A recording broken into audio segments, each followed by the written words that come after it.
IPL-ലൊക്കെ നമ്മൾ കേട്ട് പരിചയിച്ചൊരു വാക്കാണ് ഇമ്പാക്ട് പ്ലെയർ എന്നത്.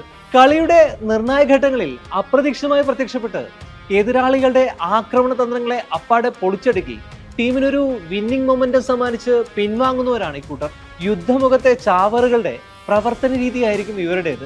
റിസ്ക് എല്ലാം സ്വന്തം ചുമലിലേറ്റി ഒരു തീഗോളമായി അവർ എരിഞ്ഞടങ്ങും. പറഞ്ഞു വരുന്നത് നമ്മുടെ ഇന്ത്യൻ ടീമിന്റെ ലോകകപ്പ് മത്സരങ്ങളെ കുറിച്ചാണ്. അമ്പും വില്ലും മലപ്പുറം കത്തിയും ഒക്കെ കൊണ്ടാണ് നീലപ്പട 2020 ലോകകപ്പിന് വരുന്നതായി പ്രഖ്യാപിച്ചിരുന്നത്. എന്നാൽ സൂപ്പർ 8-ലെ ആദ്യ മാച്ചിൽ തന്നെ ടീമിന്റെ ചെമ്പ് തെളിഞ്ഞു.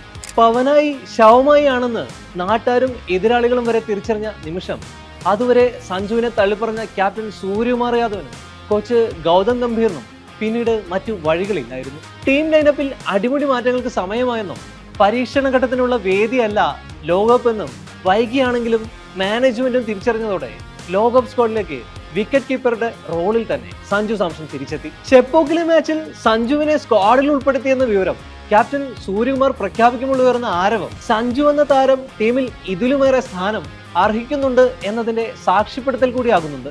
അഭിഷേകിനും തിലകിനും പകരം സഞ്ജുവിനെ എവിടെ ഉൾപ്പെടുത്തുമെന്ന് ചോദിച്ച് വിഡ്ഢിച്ചിരിച്ച ക്യാപ്റ്റനെ ദക്ഷിണാഫ്രിക്കയോടുള്ള തോൽവിക്ക് ശേഷം എയറിൽ നിന്നിറങ്ങാൻ അനുവദിക്കാതെ ട്രോളിയവർ നിരവധിയാണ്. സഞ്ജു തിരിച്ചു വരുമ്പോൾ ഇന്ത്യ വീണ്ടും ആത്മവിശ്വാസം തിരിച്ചുപിടിക്കുന്നതും റൺമല കയറുന്നതും കണ്ട് ഗംഭീറിനും സൂര്യയ്ക്കും ഇപ്പോൾ ശ്വാസം നേരെ വീണിട്ടുണ്ട്.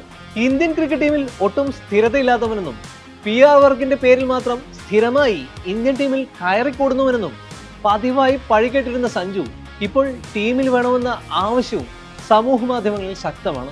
ഇർഫാൻ പത്താനും ദിനേശ് കാർത്തികും സഞ്ജയ് മഞ്ജരേക്കറും ഹർഷ ബോഗ്ലെയും അടക്കമുള്ള മുൻ താരങ്ങളും കമന്റേറ്റർമാരും സഞ്ജു ഏൽപ്പിച്ച ജോലി വെടിപ്പായി ചെയ്തുവെന്ന അഭിപ്രായമാണ് പങ്കുവയ്ക്കുന്നത്. ടീമിന്റെ ടോപ്പ് ഓർഡറിൽ left hand right hand combination കൃത്യമായി പാലിക്കാനായത് ടീമിൽ പ്രകടമായ മാറ്റം വരുത്തിയെന്നും ഇവർ ഒറ്റക്കെട്ടായി അഭിപ്രായപ്പെടുന്നു. തുടക്കത്തിൽ ഓഫ് സ്പിന്നർമാരെ നേടുന്നതിൽ ഇന്ത്യൻ ബാറ്റർമാർക്കുള്ള ബലഹീനത സഞ്ജുവിന്റെ വരവോടെ അപ്രസക്തമായെന്നും ഇർഫാൻ പത്താൻ പറയുന്നുണ്ട്. സഞ്ജുവിനെ വിക്കറ്റ് കീപ്പറായി തിരിച്ചു വിളിച്ചതിലൂടെ ഈ ലോകകപ്പിലെ തുടർന്നുള്ള നിർണായക പോരാട്ടങ്ങളിൽ ഇന്ത്യയുടെ ടീം കോമ്പിനേഷൻ എന്താണെന്ന് വ്യക്തമായെന്നാണ് ഹർഷ ബോഗ്ലെ സൂചിപ്പിച്ചത്. അതായത് ലോകകപ്പ് ലക്ഷ്യം വെച്ചുള്ള ഇന്ത്യയുടെ പ്രയാണത്തിൽ സഞ്ജു സാംസണ് നിർണായക റോളാണ് വഹിക്കാനുള്ളതെന്ന് വ്യക്തം. റിങ്കു സിംഗ് മടങ്ങിയെത്തിയാലും ഇനി ഫിനിഷറുടെ റോളിൽ തിലക് വർമ്മ തന്നെ തുടരാനാണ് സാധ്യത. അതോടെ അഞ്ചാമനായി നേരത്തെ ക്രീസിലെത്തി വെടിക്കെട്ട് തുടങ്ങാൻ ഹാർദിക് പാണ്ഡ്യയ്ക്ക് കൂടുതൽ സമയം ലഭിക്കുമെന്നത് ഇന്ത്യക്ക് ഗുണകരമായ മാറ്റമാണ്.